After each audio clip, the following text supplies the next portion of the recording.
Hey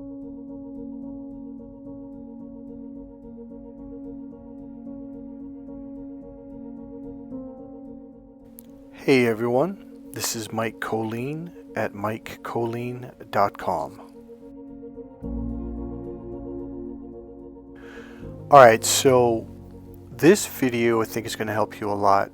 There's a couple pieces here. The first piece is that we are beginning to come out of the two-dimensional way of thinking, okay? So people are beginning to, so the two-dimensional thinking is the either-or mentality. So, and those are the people that use no, not, can't, won't. I call them, they're called negations, okay? When you open up to the right brain, that's the and both plus and more brain, or at least that's what I call it. This is the addition. So it's 1 + 1 = 2. It's you and me. We can together plus both, okay? This is the addition language. So we are coming out of the Dark Ages. A lot of people thought, oh, wasn't the Dark Ages way back in the King and Queen days, the 1400s or 13 or whatever? Like, no, we are literally just beginning to come out of the Dark Ages right now over the last 12, for some of us 20 plus years, okay? But it's really just starting the last 3 years on a mass level. So to be a little bit more specific on that, what I mean is we have been doing everything through the either-or mentality. Okay, the either-or is when you're not connected to your right brain, you're closed off in your left brain, your lower reptilian brain. This is the either-or mentality. Well, it's either this or it's that. It's either you or it's me. It's a very narcissistic mentality. So the way these people look at everything is right or wrong. And so in order for them to be right, that means somebody has to be wrong. So at least one person in the group has to be the scapegoat. One person has to be the person, oh, you're bad, oh, you're stupid, or you're dumb. In order for me to be smart, that means you have to be dumb. So when you get into a relationship with someone who thinks this way, they will do everything they can to put you in the lower position or the scapegoat, or you're dumb, or whatever, and they'll do everything they can to keep you from being successful, because if you're successful, that means they're not successful.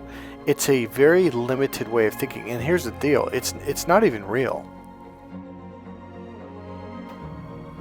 Now I'm leading up to something here. So before the serpent came in the garden, we were left, right, lower brain, etc. We were fully functioning humans, okay? So before that time, we were already like this. And so what happened is humans closed off from God. That's when Adam, in the book of Genesis, I think it was chapter 3 if I remember right, where it says, and he hid, when God came in the garden. And then God called out again, and Adam and Eve were out there, and Adam finally, I think it was the second time, says, oh, we're hiding, and God says, why? And I went, wait a minute, what do you mean they're hiding? They're hiding behind a bush. No, they're hiding behind their emotions, or behind their logic from their emotions. So the right brain is the brain where you open up to God. Now, a lot of you have followed this, and I'm putting something together to show you something, okay? So the right brain is the open brain. So it's not like left or right. When you open up to the right brain, you're open to all left and right brain and lower brain, reptilian brain at the same time. So now you're a fully functioning human being. And again, the right brain is the open door to the spirit world, to God, etc. Okay, the right brain literally is the emotional, creative, spiritual brain. The left brain is the logical processor for business, math, and science, etc. So essentially, because of the serpent in the garden, Adam and Eve, and the forbidden fruit, and the trick, the manipulation, the shame that the serpent put on Adam and Eve like a narcissist does to us, it's the same exact thing and the same exact tactics. They shame you to disconnect you, to divide your left from your right brain. What I do in my work with people, I've been doing this for 30 years, is opening people up to both their brains so they are in rapport with each other, so they are now fully functioning. So for thousands and thousands of years, we have been operating off of either left brain or right brain. Alright, so what's my point? So we as a society have been dominated by the male, by men, by males, by the male thinking. So if a woman reads the Bible from her right brain, now that's a different processor. She's going to see A, But when a man reads the same passages, the same verses, the same chapters, he's going to be processing it through the left brain, and he's going to look at her and go, what are you talking about? That's not what it says. And he's going to process it through the left linear logical processor, which changes the meaning to everything he just read. Now he's thinking it says B when it doesn't say B at all. Remember, Jesus was a right brain internal being, really a whole functioning being, I should say. So Jesus says to look within. Jesus' eyes are dilated. That's why whenever you look at his image, you're like, wow, it's so peaceful. You're like, yeah, so when people are peaceful, their eyes dilate open because everything relaxes. When you tighten up, everything tightens up and gets tighter, which means the pupils would get smaller. So you can tell by these two things, Jesus definitely was an internal being. He was all about the internal world, which means if you read Matthew, Mark, Luke, and John through the left brain, you're definitely not going to hear what this right brain being was saying from and through his right brain. Another way you can tell he's right brain is just one example. There's many in there, but when he says to the centurion, he says love. Love is the fulfillment of all the commandments. Well, the right brain is the love processor. It's where you connect to your heart, to love. So there's more, but I just want to get the basis that Jesus was a very right brain being. Now the challenge is, you have these left brain only beings, men, reading it through the rules, structure, or an organization brain. So when they read the teachings of Jesus, they're like right or wrong, either or. It's right or wrong. It's either or. It's either this or it's that. And if you're not following this rule, then you're going to be punished. So what happened is the Bible, the entire Bible, got turned into a book of rules of right or wrong and punishment or reward. Alright, so what's my point? So, if you've grown up in the Christian church as I have, and we moved around a lot, and I went to different churches when I started getting older because I was like, yeah, I don't really like, this whole punishment system, is the church ends up punishing you for things that you shouldn't have been punished for. Not only that, but they make up so many rules. Like, you can't even step on a crack or break your teacher's back, right? Like, you can't cross a street without worrying about, hey, did I step on a crack? Did I do something wrong? Did I tie my shoelaces wrong? So it becomes the opposite of what God meant it to be. The Garden of Eden is when you open up fully and you are in the presence of God, meaning you can sense God, you can feel God, you can interact with God. You can receive information or downloads or communication from God, almost like you're talking to God. So, when you filter the Bible through the left brain, it becomes this punishment experience. It becomes this right or wrong, this set of rules. And it's like, that's not what the Bible was all about. It was about love. It was about happiness. It was about joy. It was about peace. It was about fun. It was about family. It was about friends. But that is not what people experience church as. That's not what they experience the Bible as, because we are taught like, no. It's about right or wrong, and you're a sinner, and you're going to go to hell, and God's condemning you, and they do. It's like, wait a minute. Are we worshiping God or are we worshiping Satan? Alright, so here's my message here, is we are finally opening up to the right brain. We are becoming more fully functioning human beings, okay? So rules, okay, so there's a, I don't know if I still have it, I'm not going to look for it right now, but it basically says we are worshiping the left brain, the rules and structure, which is what the book of Genesis was about. Don't fall into the trap of getting stuck into the left brain. It's called the tree of knowledge. Well, that's the left brain, the tree of knowledge, about rules, structure, organization. It's the logical knowledge processor. The right brain is the emotional, creative, spiritual processor. That is the one that, if anything, if we were to worship or to live by, is that. Rules were just meant to set guidelines. Like, for example, if you're going to go through an intersection, well, you want to stop so you don't collide and crash into another car at 40 miles an hour so you don't get killed. It wasn't about, oh, you're a bad person, I'm going to shame you personally. That's not what it was about.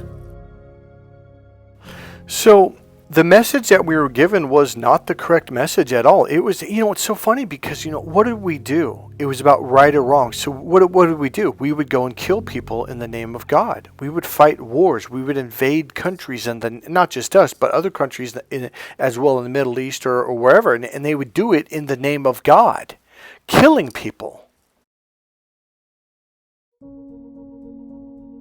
I'm telling you, beyond a shadow of a doubt, they got the wrong message. Life is a gift from God. A gift, a present, something to enjoy, something to experience, something to live. Even our churches will say that, what is the word that they use? Like the Almighty Creator. And you go to the book of Genesis where he literally breathes life into man. And he says, let there be light, and there was light. And he created the earth, and he created the seas, and the animals, and this and that. Wait. What did he do? Created. The great Creator. Wait a minute. What is the right brain? It's the emotional, spiritual, creative brain. And let us make he and she in our image. Whoa, wait, what did God say? Make them in our image? You mean creators? Let there be light, and there was light. The serpent tricked us, shamed us, and locked us out of our emotional, spiritual, creative brain by shaming us, by causing doubt, by causing confusion. All of that will cause you to lower that artery, which closes you off from the right brain, the creator brain, which is of God, which is connected to God. Alright, so I'm going to pull up my King James Bible, King James, Hebrew Greek Key Study Bible, etc. So in Genesis 2, and this is in the keynotes which are beneath. So you got the Bible, Genesis chapter 2, verse 1 through whatever, etc. And on the bottom half of the page, it has keynotes. So in this keynote, Genesis 2, 15 through 17. Now listen to what it says. Man was always meant to accomplish work, but God intended man to enjoy it, to enjoy work. Work only became drudgery after the fall. In other words, when Satan, the serpent, shamed us. What's my point? Guys, everything was supposed to be about creativity. Our work was meant to be for us to express one or more of our natural gifts. Now, I did construction work and sheetrocking a little bit, quite a bit off and on in high school and just after, and I'll tell you something, I did not like that work at all. Do you know why? Because I was not meant to do that work. Now, my friend Greg, I remember I lived with him for about a year, and one day when he came home from work, he was beat, he was exhausted, he had some cuts, and he was bleeding a little bit. And I said, you know what, Greg? I go, because we were only like 22 years old. And I go, hey, man. I go, you do know you're like still young enough to go to college. I go, you could totally go back to college, get your master's or doctorate degree. And he goes, why would I do that? And I kind of like, what? And he goes, I don't think you understand. I love my work. He goes, Mike, it's like I get paid to go play with my friends. I'm like, what are you talking about? Because I thought that work was drudgery. Excuse my language, but I hated that work. I'm like, what are you talking about? Because I literally, in my mind, that was punishment work. And I thought the only reason why they did that is because they got paid a pretty good amount of money to do it. And he'd been doing it for a while, so he was making a really good amount of money. And he goes, I don't think you understand. It's like being a little kid playing with he goes, do you remember playing with Lincoln Logs and playing with, there's another one where you build things like those little things you step on and hurt your feet. What are those called? Oh man, I can't remember, but you snap them together, you make houses and castles and all kinds of things, right? And he goes, that's what I'm doing. He goes, Mike, I don't think you understand. Like, I've wanted to do this since I was a little kid. And then he goes, go in my room and go into the, he had this, I don't know, like a chest box. I forget what but you open it up, a big, I don't know, almost like it locks and stuff. He goes and grab, I forget what it was, or maybe he went and got it. But I had it in my hand, and he goes, look, he goes, this was show and tell when I was in kindergarten. He goes, I wanted to be just like my dad. He goes, I wanted to be a sheetrocker. He had all these images and pictures and things he drew. And I'm like, are you serious? He goes, Mike, I love my work. And he actually did. I went to work with him. Actually, you know what it was? He made me go to work with him for 2 weeks after that. He goes, I want you to come to work with me. So we would wake up at 4 o'clock every morning, which I fucking hated. But let me tell you something. When I used to race BMX, bicycle motocross, I would wake up at 3 o'clock in the morning. We'd have to go down to Morgan Hill, from Northern California. We'd have to go to Fremont, and I would get up. I didn't care where we had to go, how long to drive, how early I had to get up. I would get up and I would go, and I was excited the whole damn day. So when I said that, he goes, yeah. He goes, haven't you noticed that I get up every morning? And like what did he say one morning? Oh yeah, I remember what it was. This is when he talked me into getting up in the morning and going with him. So one morning he's in the living room, and it's completely dark outside. And he's all of a sudden I hear, rise, rise, rise, and I'm like, oh, that crazy MFer. All right, so what's my message here? What's my purpose for sharing all that?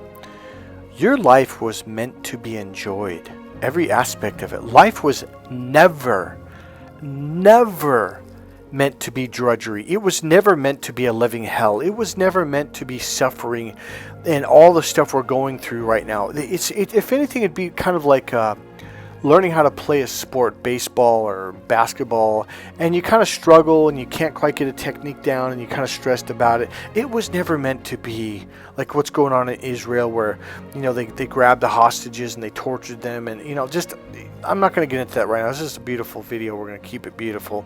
But it was never meant to be like that. The reason why life became that is because all these religious zealots, either or, right or wrong, rules. We got to have rules. Yeah, so we can kill each other. Because it's because of our rules. Well, my God's better than your God. My religion's better than your. It's either this or it's that. What have we been doing for thousands and thousands and thousands of years? The Christians and the Muslims and whoever else was involved. Everybody killing everybody. All the way back to the Barbary days, the Greek days, to the Roman days, to the days of Jesus, and God forbid what they did to him. Now here's the thing you don't understand. You don't need to kill Jesus again. You don't need to make him go through that again. What the serpent did when he tricked us, when he shamed us, and we hid from God, that was a trick to keep us from God. God does not look at you like you're shameful. God does not look at you like you're this bad, horrible being. God loves you and he wants you to come back home, meaning he just wants you to open back up to him so you can connect with him once again. Alright, so I'm going to add this in here because of what I just said. So, a lot of people misunderstand, well, how do you connect to God? Well, you have to open up to your emotions. Whose emotions? God's emotions? No, your emotions. Now, you might be wondering, well, how do you know this? Well, kind of common sense, but really even what I was about to say, I learned from the creation of my course, Cracked Female Code for Men. See, I teach men how to connect with women on a deeper, more mentally stimulating and emotionally fulfilling and meaningful level through a hidden form of right brain communication. What's funny, look at the image right now. I just noticed this is playing. this is a technique that teaches you how to open up to the right brain. This is one of the techniques that I teach in my course, in the emotional grounding course. I'm going to go back to what I just said right before that, but I want to add this in here. So how did I learn this? Well, when I was about 22 to 24, I had met this guy who was from northern Mexico. He was from the Yaqui tribe, so technically he was a Yaqui warrior, okay?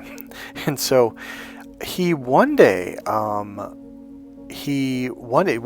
Mike. I'm like, what's going on, man? I used to talk fast all the time, go fast. I was a young man, and but I had a lot of anxiety, but at the time I didn't know it. That's just the way I always was.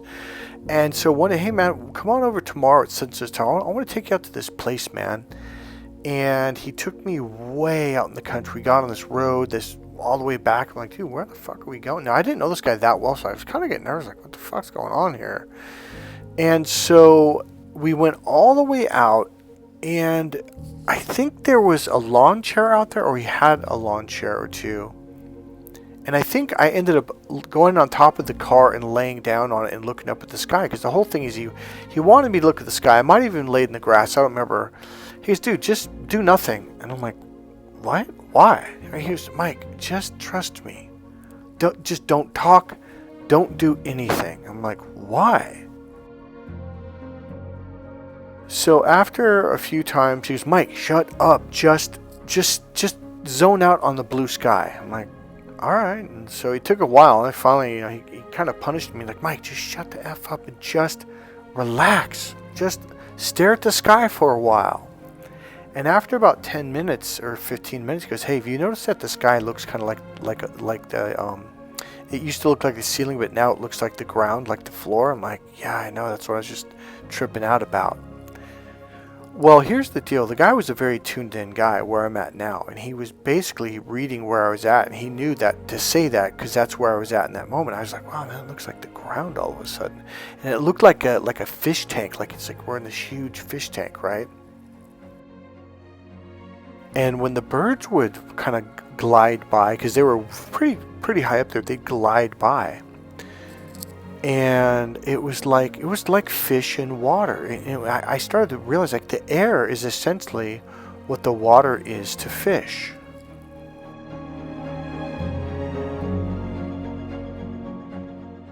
So at the time I didn't know what it was, but I was opening up to my right brain. I was becoming fully functioning. And after about 20 or 30 minutes of doing this, my anxiety was gone. I didn't even notice it. And he said, come back tomorrow, we'll do it again. And so he kind of taught me some spiritual stuff. And it turned out he was a Heoka. He was a spiritual whatever from his tribe, etc., from Mexico. And he taught me a couple things. So what ended up happening is that allowed me to see things from a different perspective. And this is one of the teachings that I install in my course, Crack the Female Code, for men, to get men to open up to the right brain.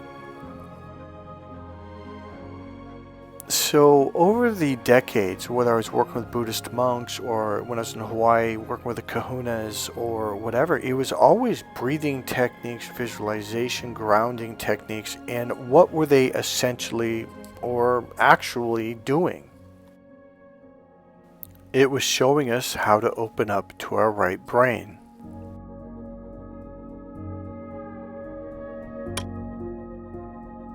So what ended up happening is I began to really connect to my right brain, my emotional processor, my emotional system, which I was feeling inside my heart, my chest, and my belly area, because that's where you feel it. And so essentially I started connecting with myself. So technically the left brain is connecting to the right brain, which is connected to your body inside your body. So I began to notice two separate things at different times, different experiences. All of a sudden talking to women became very easy, and I seemed to connect with them on a much easier level. And I didn't really know why. I didn't quite get it until the more and more I looked into it, the more of the physical experiences I had. I was like, wow, there's something about when I'm internal. It's like all of a sudden women just open up, they start talking, and we understand each other a lot better.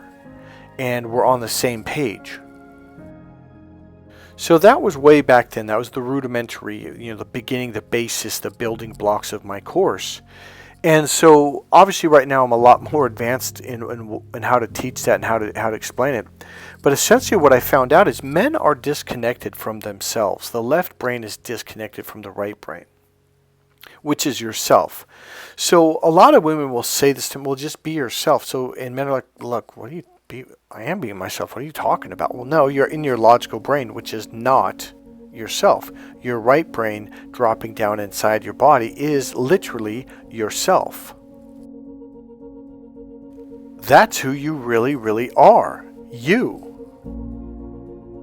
So in the last video right before this one, I talked about how people would go on this journey and meditate for years and years and do all this metaphysical, spiritual stuff, and then they finally climb a mountain in Tibet or some other country and find this Buddhist monk, and they're like, help me, and he goes like, can I help you? And he's like, in this cold mountainous region, and they had to walk for like 2 days to get there or whatever in the freezing cold and freezing snow, and they walk into this cave and it's warm, and they got like a cover covering the entryway so it's nice and warm and comfortable, and the monk goes, how can I help you? And they're like, I am trying to find myself. And the monk points at their heart area and says, you right there.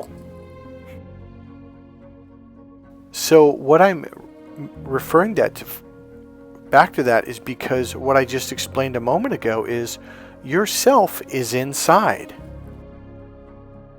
So what I tell men is like, look, the way you connect with a woman is by connecting with yourself. Because if you're not connected to yourself, she can't connect with you. It's not physically possible. So you have to learn how to connect with yourself. Okay? Now here's the deal. It's the same thing with God. The more you connect with yourself, that's how you connect with God. So when you learn to relax and be in a love state, emotional state, that artery in the lower brain, which I always talk about, that is the eye of the needle. When it's narrow, your pupils will be so small you can't even put a needle through the eye, through the pupil. So when that artery relaxes and opens up, it allows blood to flow up into the larger human brain, which thus opens you up to the right brain, which is the Holy Grail. Your right brain is the Holy Grail. This is why they can't find the Holy Grail anywhere, because it's not out there. Those male brain thinkers are going, must be over here. Let's dig over here. Let's look out over here. Let's go over there. That's all external bullshit. You're not going to find it out there because it's inside you, and it always has been.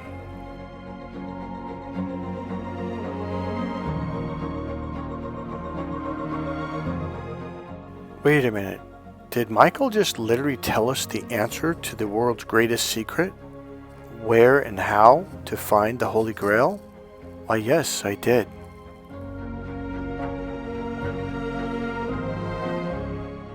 The answer that it's been searched for eons, for thousands and thousands of years. The book of Genesis, the serpent, Adam and Eve, the forbidden fruit, the fall of man. This is the answer. I've been specializing teaching people how to wake up, to truly ground themselves and open up to God for over 30 years.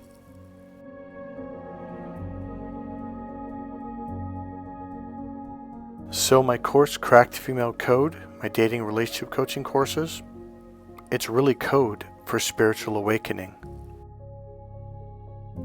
Because when a man wakes up to himself, he wakes up to her too. And he opens up to God.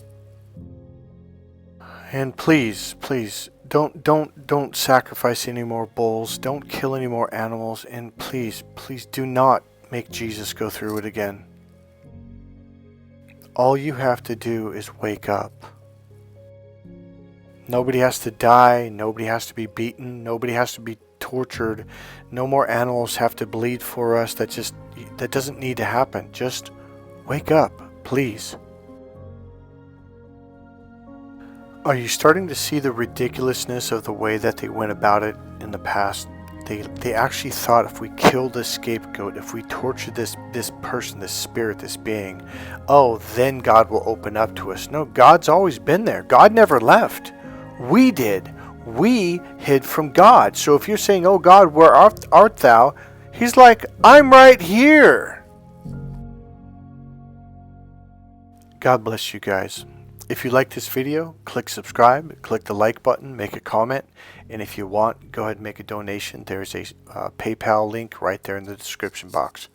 I'll see you guys in the next video. Bye.